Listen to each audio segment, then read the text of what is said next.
Hello, my name is Elizabeth, and this video is for my Girl Scout Gold Award. This specific video is about the care of parrots, and making sure that you have the basic knowledge to care for any bird. In my other videos, I go into more in-depth detail about each individual species. Leo here is an African Grey. So, yeah. I'm going to start off by telling a story. It's kind of why I'm doing this. And it has to do with Leo. Leo was the third bird that we got from a house in Rochester that was keeping birds in a basement, unfinished basement. It was very dank, mildewy, very gross. There are about 15 of them in there. Luckily we got 3 of them out. We still have 2 of them, but the macaw we gave to a better home to take care of him. So Leo here, as you can see, has a broken wing. This happened when his mom pushed him out of the nest when he was little, and they didn't set it back properly, so it healed broken. Because of this, he can't fly. So he just kind of hangs out on the ground a lot. And so when I show you the tour of our bird room, you'll notice that we have a ladder going to our play stand so he can get up and down. Little disabled bird. He likes to give boops. His cage is lower to the ground than our other bird cages, so if you open his cage door, he can climb down and get out through there. This video is an overview of some first aid, some foods that you shouldn't feed them, things that apply to all birds. And like I said in the African Grey video, I can go into the specific behavior of them and their specific needs as a bird. So we'll start with, let's say you were there when Mr. Leo fell out of his cage. What you would want to do if you notice that he had a broken wing was to wrap around his body like bandages, so that his wings don't flail about and that it holds him in, and then take him to a vet so they can set it and do their veterinarian things. But what you can do is you can tightly wrap the wings together. If any other broken bone occurs, it's not recommended to fix it yourself, especially if it's like a toe or a leg bone. You want to take that to a veterinarian immediately. And for any first aid, the typical rule... You good? The typical rule that I think kind of applies to any first aid kind of situation is to prevent further harm, and then consult with a vet. Whether that means taking them to a veterinarian or calling your veterinarian, depending on how serious it is.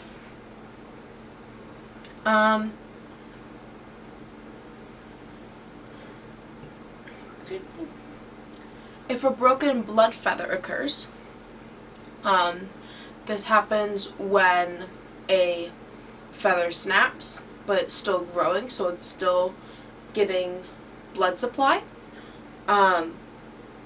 Normally there's like the shaft still in their skin and blood's coming out of that. So what you want to do is you want to take styptic powder or flour and put that in the shaft, because birds' blood doesn't clot. So you want to do this so that they don't bleed out. After you do that, apply minimal pressure on your way to a veterinarian or a licensed person who can take it out, a professional, and they will pull out the shaft. Don't do this at home unless you have been instructed to do so by a veterinarian, because you don't want to make things worse for your bird. You don't want something to go wrong, that kind of thing. So just leave it to the professionals, or if they teach you how to do it yourself. If they're poisoned, which can happen if they inhale fumes from a Teflon pan, if you accidentally spray them with insect spray, or if they ingest some kind of chemical or they get into something, especially if you have your birds flying about the house, they're not in their cages all the time, then you especially want to be aware of what you should do if somehow, because I mean they're really smart, if you leave something on the counter and they start to get into it, they want to play with it, and then they eat some, and it's like a bleach spray or something, you want to make sure you know what to do, and especially if your birds are not kept in their cages, you want to make sure that you're creating a safe environment for them, which is part of caring for them. So let's say they inhale fumes from a Teflon pan, or you're burning a candle that you didn't realize was not bird safe.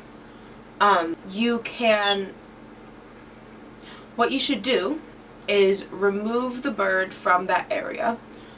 Take them outside if that's easy for you. Like Leo, we could just take him out, no problem, because of his wing. If your bird goes easily into a harness, do that. But you just want them in a well-ventilated area. If it's summer, have them near a window just so they get air. And then you want to contact a vet to see what you should do. Notice if they're behaving differently, and the vet will run you through what you should do, depending on how serious it is. If you spray them with insect spray as an external contact, so you spray them with something, you're like, oh man, shouldn't have done that, because they preen, they're picking out their feathers all the time, they're going to end up ingesting it. So before they do that, you want to bathe them, give them a little bath, to get that off of them, and then contact a vet. Like I said, prevent further harm, and then contact your vet. So you want to make sure that you get all the chemicals off of them, and then see if there's anything further you should do with your veterinarian. If they eat something, rat poison or something, or like some type of powder, you want to get the name and call the vet immediately. They may ask you to call poison control, they may not, but either way they will need to know the following information. I'm going to read it off my phone. The name, the active ingredients, the weight of the bird, how much was consumed, when it happened, and symptoms. So if you have multiple birds in your house, it would be a good idea to know the approximate weight of your bird, or if you have one of those food scales, just put all of them on it, get their weights, write them down on an emergency contact paper, wherever that is in your house, so it's easy to get to if something like this happens, especially if they're not in their cages a lot, which they shouldn't be, or if they tend to get into things, that's definitely something you should look into. So just like any animal, parrots have food that they can't eat. Dogs can't eat chocolate, grapes, raisins. Yeah. A lot of the time we avoid these and we feed them to them anyway. With birds, there's certain ones that are extremely strict and others that aren't good for them, but you shouldn't feed them, if that makes sense. So the biggest one is avocado. Are you done? You good? Yeah? Okay. Avocado is the big one. My dad, if I guacamole out, all of the birds need to be in their cages. It's very poisonous to birds, and it can cause serious injuries. So avocado, alcohol, caffeine, chocolate, dairy, dried beans, fried greasy food, just like it's not good for us, it's not good for them either. Fruit seed and pits from apples, cherries, peaches, pears, plums, and apricots. They can have the actual fruit, they just can't have the seed part of it. Mushrooms, nutmeg, onion, rhubarb, salty and sugary food, again, not good for us, not good for them. And tomato leaves, vines, and stems. So they can have the actual tomato fruit, they just cannot have the plant part of it. So in our bird room, as we call it, we have a stand that we have, where we collected wood from our park near us, and we made a bird stand out of it because bird stands get really expensive, so we made it inexpensively. And it works great. They love it. We have toys hanging from it, and that kind of thing. So if you're to do that, you want to make sure that you're getting bird safe wood. You don't want to hurt them, because why would you? So I have these in order from soft to hard wood, and if you're wondering about anything I'm saying in this video and you want to look back at it, if you're on my website, it's just below the video. If you're on YouTube, then the website is linked in the description, and all the information can be found there. So in order from soft to hard, bird safe wood is balsa, basswood, not sure how to pronounce it, poplar, ash, maple, walnut, apple, birch, dragonwood, java wood, and ribbon wood being the hardest wood that's safe. So that's important if you're building something for them, if you're making toys, you want to make sure that they're getting safe wood. You don't want to poison them. So signs of illness. You want to know if something's up with your bird, if you should talk to a vet about it, if you should be aware of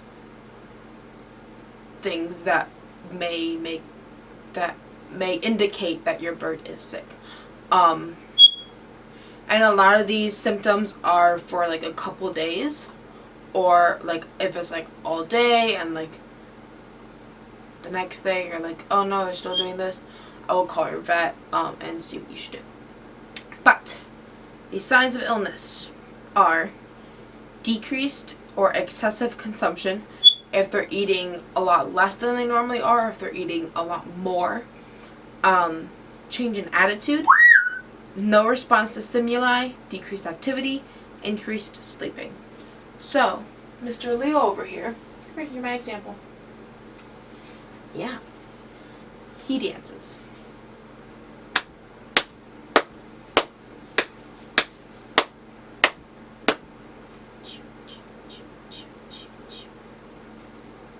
Ta-da!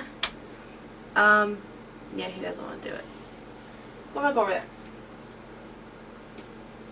Alright, okay, he dances. When you go on a steady beat. So if he wasn't doing that, that would be cause for concern. If he also responds well to noises. So if he's not doing that, again, I would be worried. especially if he's not doing it for an entire day. So a lot of knowing when your bird is sick is about knowing your bird.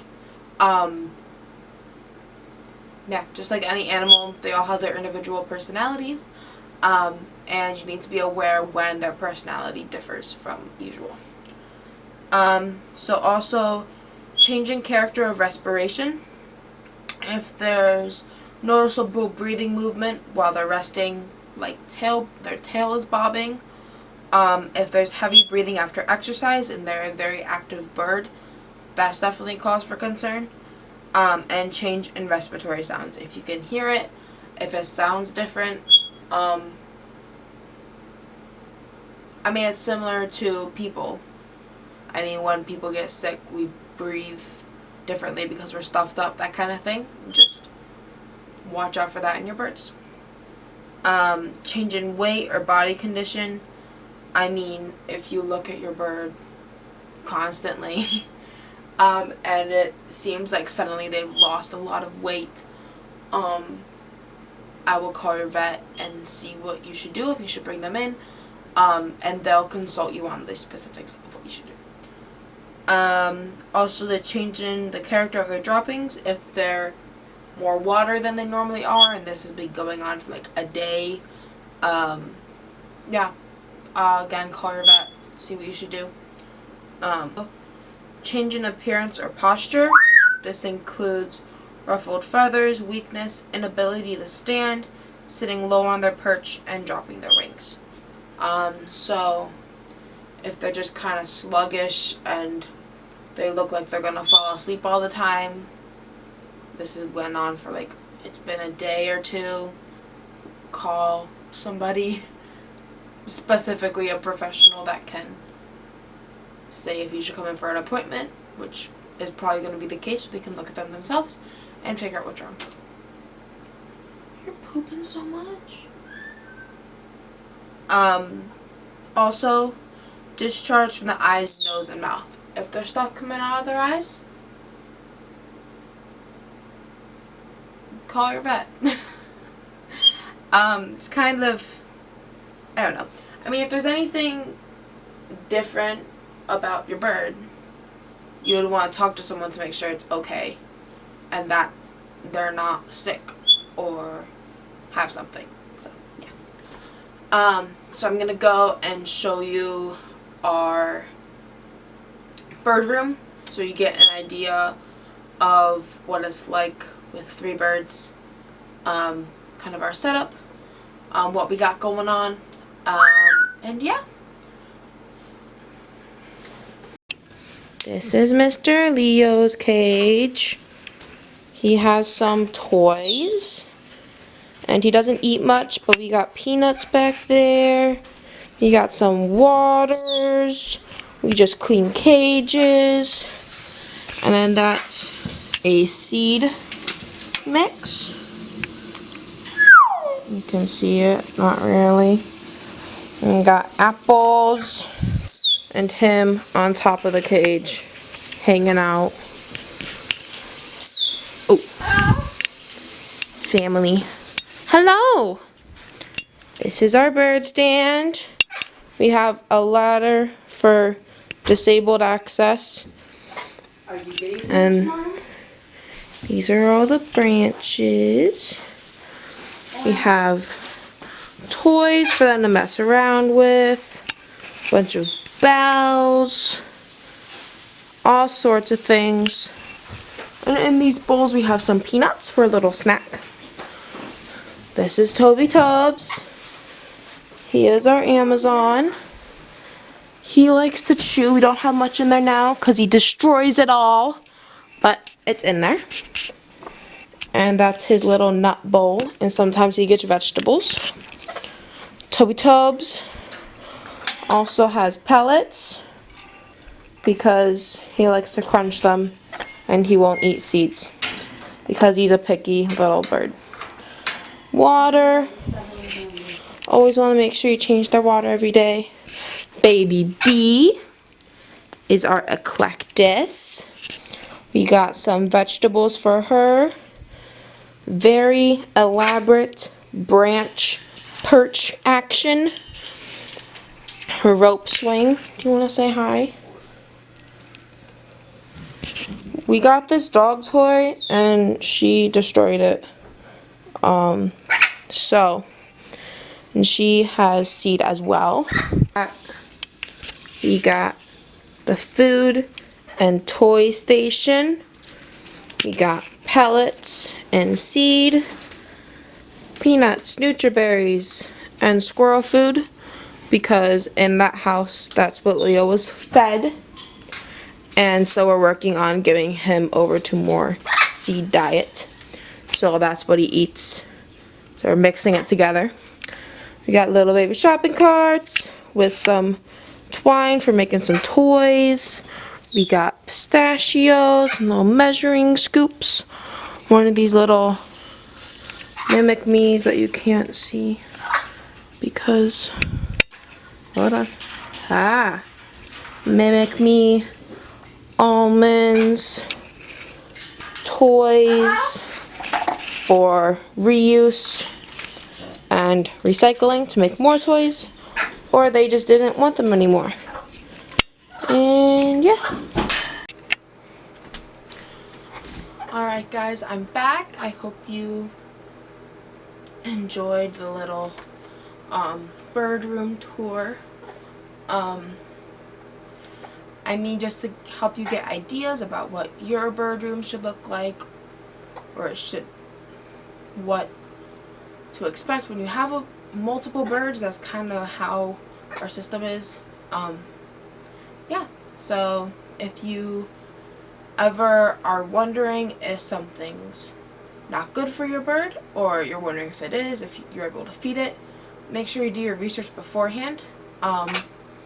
And before getting a bird, make sure you do your research about the type of bird you're getting and make sure it's the right bird for you, and that its home is with you now, kind of thing. A lot of birds do live upwards of 40-50 years, so this is a lifelong commitment that you need to make sure you're ready for before you get one. I hope you guys enjoyed the care video. Just kind of basic stuff. If you want to know more about specific species, or types as I call them, you can look at my other videos on African greys, Amazons, cockatiels, like those. They go into more specifics about the individual breed rather than general things about bird care. Alright, bye!